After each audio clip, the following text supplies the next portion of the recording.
যে সম্পর্কের শেষ হয়েছিল কোর্টরুমের এক টুকরো কাগজে, আজ কি মাঝ রাস্তায় এক আকস্মিক দুর্ঘটনায় সেই প্রেম আবার নতুন করে প্রাণ ফিরে পেল? বন্ধুরা, বড় ঘরের ছোট বউয়ের আজকের এপিসোডটি ইমোশন আর ড্রামায় ঠাসা। একদিকে যখন দুর্গাপিসি অর্জুনের বিয়ের জন্য বিয়ে পাশ মেয়ে খুঁজে খুশিতে ডগমগ, অন্যদিকে অর্জুন আজও আহানাকে পরোয়া না করার ভান করেও তার পিছু ছাড়ছে না। আজ আপনারা দেখবেন আহানা যখন একা রাস্তা দিয়ে ফিরছিল তখন কিভাবে অর্জুন তার স্কুটার নিয়ে এসে পথ আটকায়। শুরু হয় দুজনের সেই চিরচেনা টকঝাল মিষ্টি ঝগড়া। আহানা যখন তার নতুন বিয়ের খবর শোনাল তখন কেন অর্জুনের বুক ফেটে কান্না আসছিল। আর সবথেকে বড় টুইস্ট তো তখনই আসে যখন রাস্তার বাম্পারে ছিটকে পড়ে রক্তাক্ত হয় আহানা। অর্জুন কি পারবে তার প্রাক্তন স্ত্রীকে এই বিপদে সামলাতে, নাকি দুর্গাপিসির পাঠানো বিয়ের শাড়ি এই বিচ্ছেদকে চিরস্থায়ী করে দেবে? আজকের এই টান টান উত্তেজনার পর্বটি মিস করবেন না, কারণ গল্পের শেষে এমন একটি দৃশ্য আছে যা আপনাদের চমকে দেবে। গল্পের শুরুতেই আমরা দেখি দুর্গাপিসি বাড়ি ফিরে বেশ দাপটের সাথে ঘোষণা করছেন যে তিনি অর্জুনের জন্য মেয়ে দেখে এসেছেন।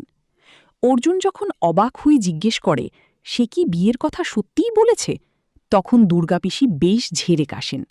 তিনি বলেন, আহানা ওখানে বসে সবটা শুনেছে, কিন্তু একটা কথা বলার সাহস পায়নি। দুর্গাপিসি বাড়ির সবাইকে কড়া নির্দেশ দেন, এখন থেকে বাড়িতে কোনো চোখের জল বা অশুভ কাজ চলবে না, শুধু হবে বিয়ের ধুমধাম। দৃশ্যপট বদলায় রাস্তার মোড়ে। আহানা পরীক্ষা দিয়ে ফিরছিল, এমন সময় অর্জুন তার স্কুটার নিয়ে হাজির। অর্জুন তার স্বভাবসুলভ ভঙ্গিতে আহানাকে খোঁচা দেয় যে সে কি রাস্তা পার হতে জানে না। আহানাও কম যায় না, সে সাফ জানিয়ে দেয়, আপনি এখন আপনার হবু কনের খবর নিন, আমার নয়।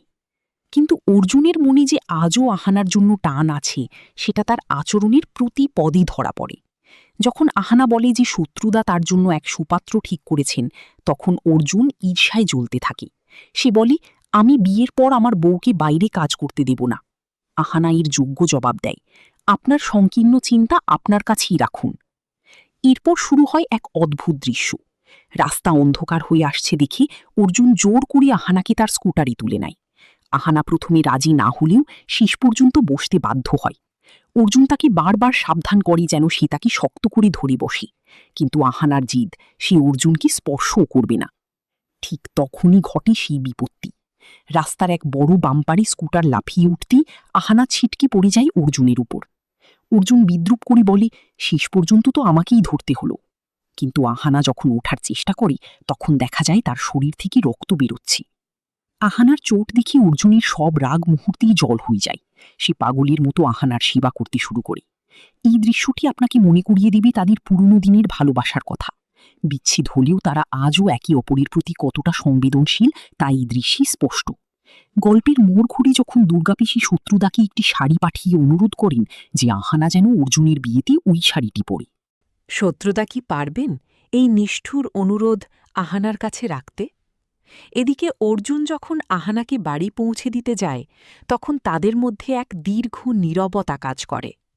অর্জুন কি পারবে তার ভুল বুঝতে, নাকি নিজের জেদ বজায় রেখে অন্য কাউকে বিয়ে করে আহানার জীবন চিরতরে অন্ধকারে ঠেলে দেবে?